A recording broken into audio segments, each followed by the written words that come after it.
Assalamualaikum warahmatullahi wabarakatuh. Kami dari kelompok 8 akan mempresentasikan mengenai aspek analisis kriteria investasi. Yang pertama yaitu pengertian investasi. Mulyadi berpendapat bahwa investasi adalah pengaitan sumber-sumber dalam jangka panjang untuk menghasilkan laba di masa yang akan datang. Sedangkan menurut Sadono Sukirmo, investasi dapat diartikan sebagai pengeluaran atau pembelanjaan penanaman modal atau perusahaan untuk membeli barang-barang modal dan perlengkapan produksi untuk menambah kemampuan memproduksi barang-barang dan jasa-jasa yang tersedia dalam perekonomian. Ada beberapa alasan mengapa seseorang harus melakukan investasi, yaitu yang pertama, untuk mendapatkan kehidupan yang lebih layak di masa yang akan datang. Yang kedua yaitu mengurangi dampak inflasi, dan yang ketiga yaitu dorongan untuk menghemat pajak. Yang kedua yaitu kriteria investasi.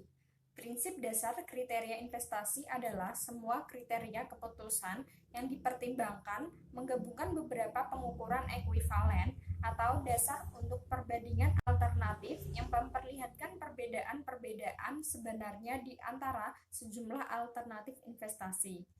Kriteria investasi digunakan untuk mengukur manfaat yang diperoleh dan biaya yang dikeluarkan dari suatu proyek. Holmgren memberikan definisi tentang kelayakan investasi, yaitu dengan menyatakan bahwa dalam pengambilan keputusan penanaman investasi jangka panjang sesuai dengan perencanaan. Pengertian kelayakan investasi menurut penulis ini ialah keseluruhan proses dalam perencanaan dan pengambilan keputusan pengeluaran dana untuk investasi di masa jangka waktu kembalinya dana tersebut melebihi 1 tahun lamanya. Selanjutnya yaitu macam-macam kriteria investasi. Yang pertama yaitu net present value atau NPV.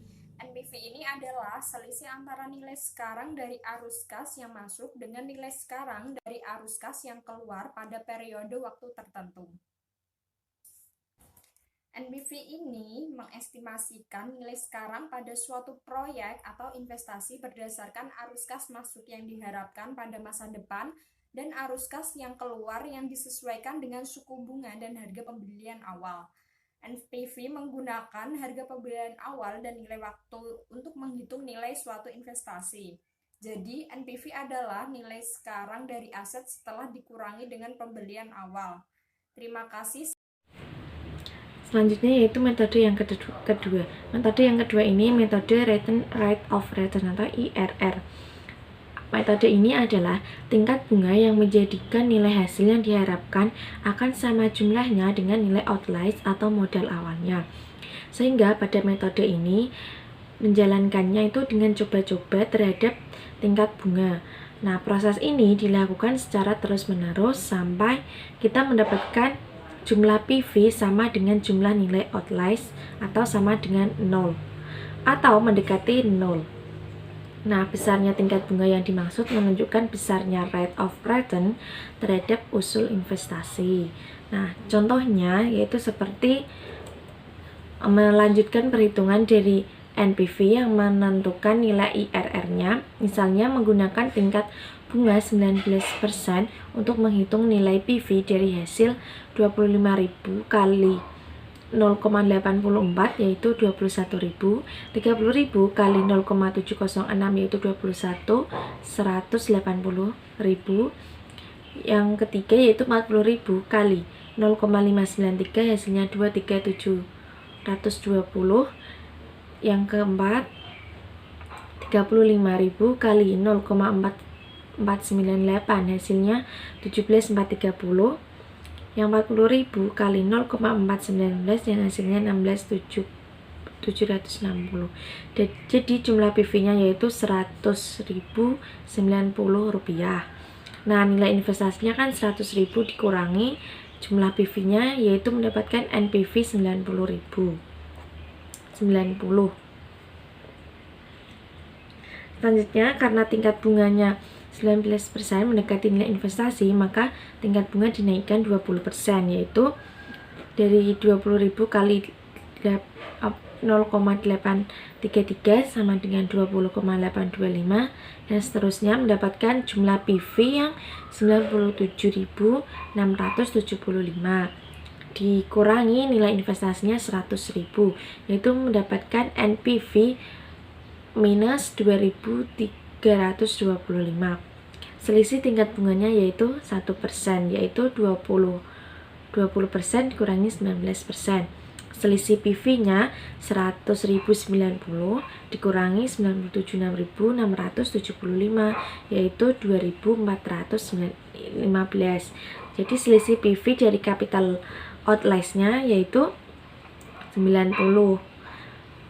Maka IRR dapat ditentukan dari 90 dikurangi 2.415 dikali 1% sama dengan 0,37%.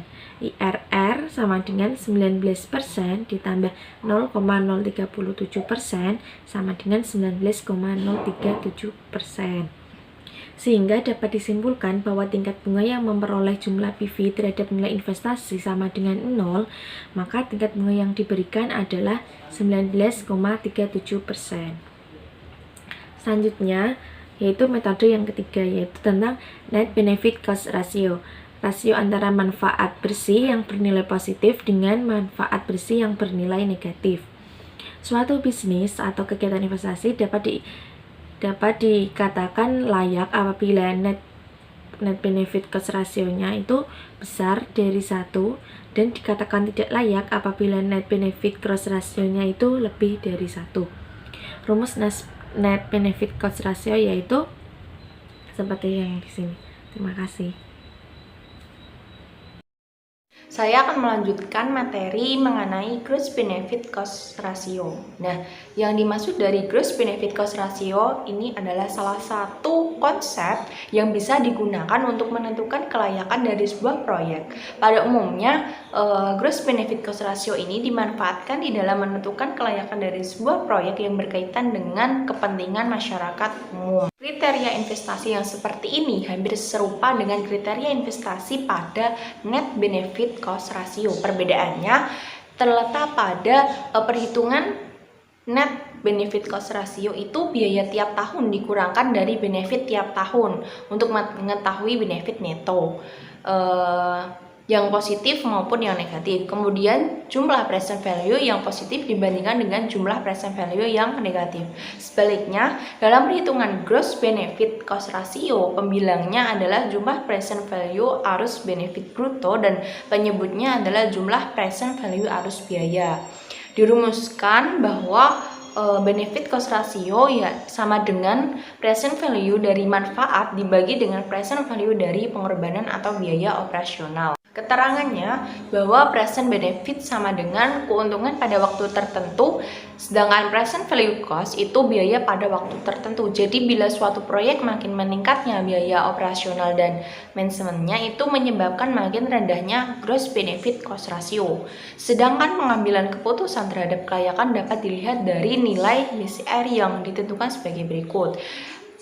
Yakni jika benefit cost ratio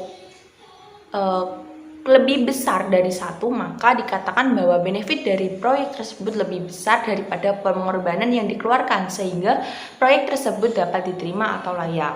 Sedangkan jika BCR kurang dari 1, maka dikatakan bahwa benefit dari proyek tersebut lebih kecil daripada pengorbanannya atau proyek tersebut tidak layak.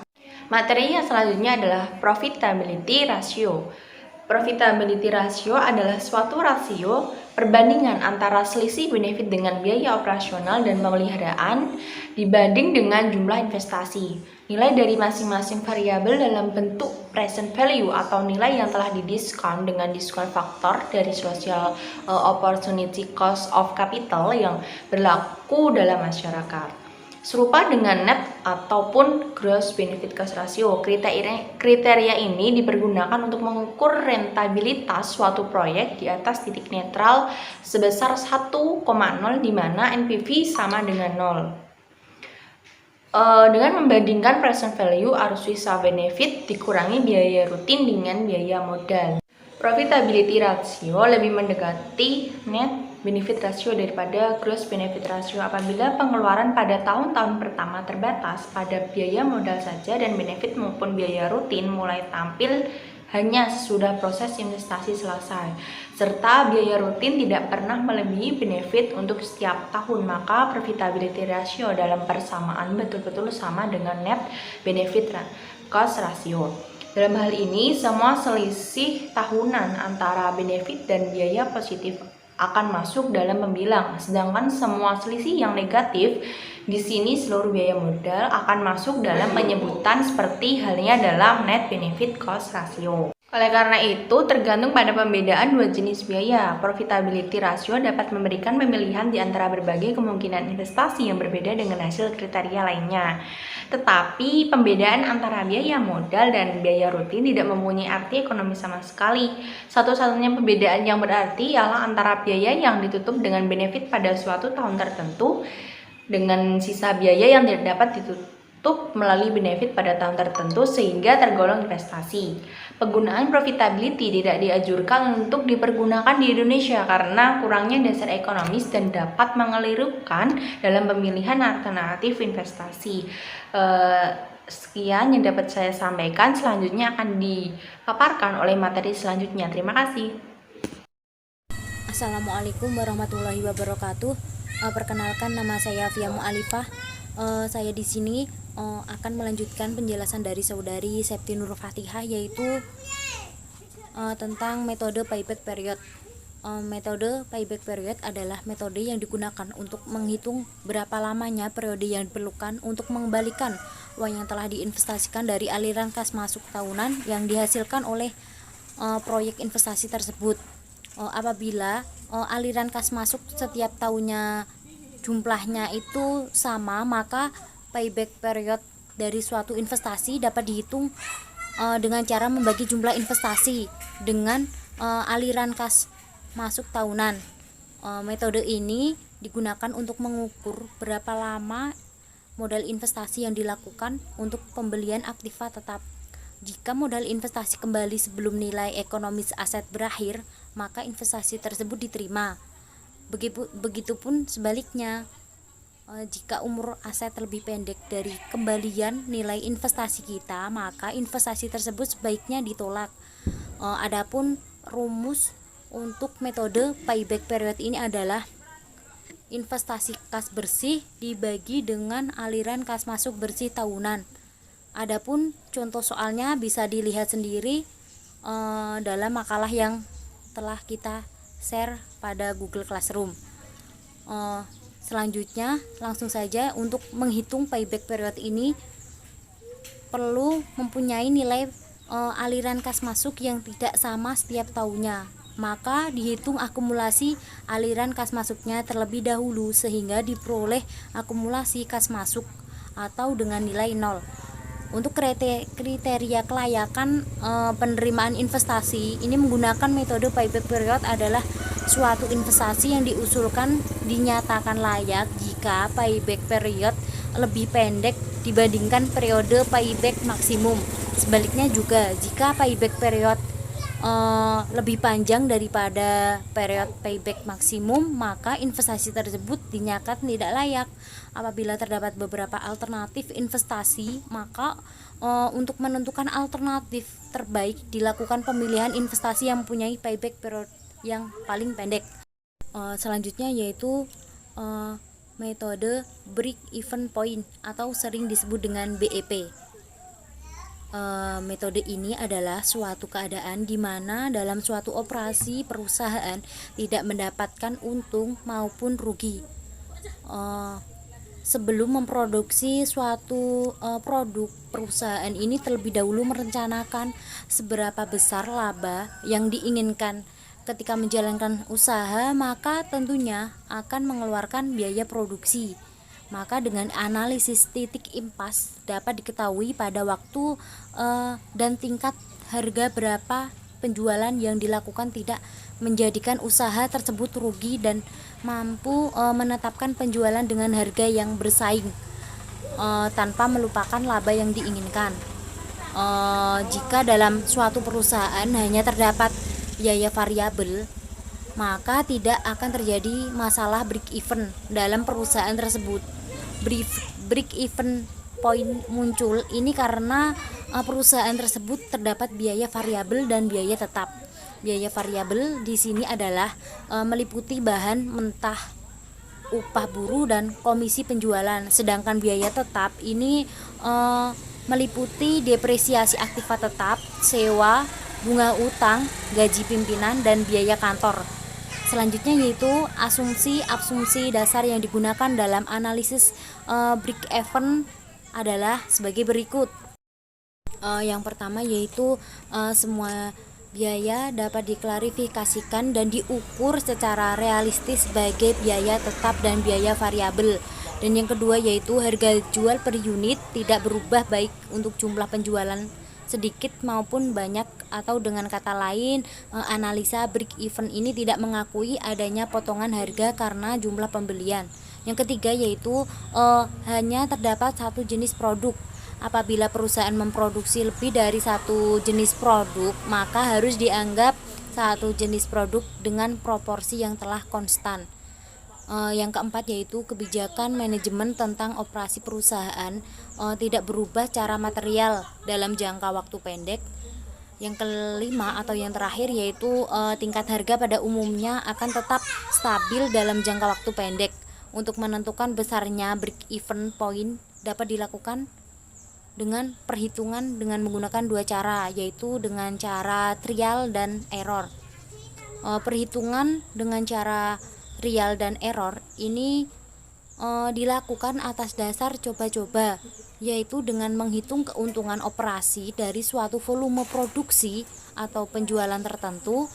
Jika perusahaan tersebut dalam posisi untung, maka yang diambil adalah produksi atau penjualan terendah. Namun, jika perusahaan dalam keadaan rugi, maka diambil produksi atau penjualan terbesar. Adapun rumus untuk metode break even ini yaitu break even point dalam per unit, yaitu biaya tetap produksi dibagi dengan harga jual per unit dikurangi biaya variabel per unit. Untuk break even point dalam kategori rupiah, rumusnya adalah biaya tetap produksi dibagi dengan harga jual per unit dikurangi biaya variabel per unit dikali harga per unit. Untuk contoh soalnya bisa dilihat sendiri dalam makalah yang telah kita share. Berikut tadi adalah pemaparan materi dari kelompok kami mengenai aspek analisis kriteria investasi. Kurang lebihnya mohon maaf. Wassalamualaikum warahmatullahi wabarakatuh.